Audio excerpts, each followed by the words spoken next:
This story is about a person who was lost in his problems.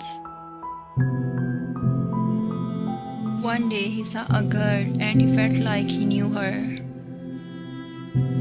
That night he saw that girl in his dream.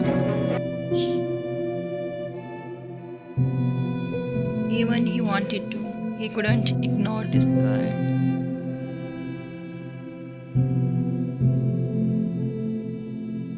He spoke to the girl and told her about the dream.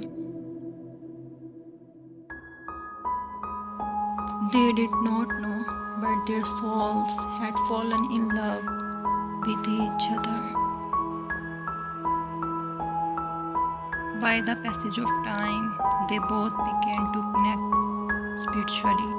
The boy saw the girl on the beach where she often visited.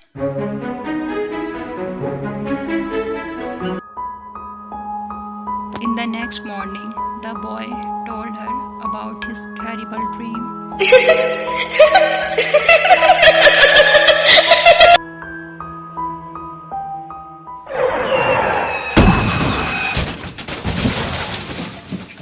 But destiny had something else in mind.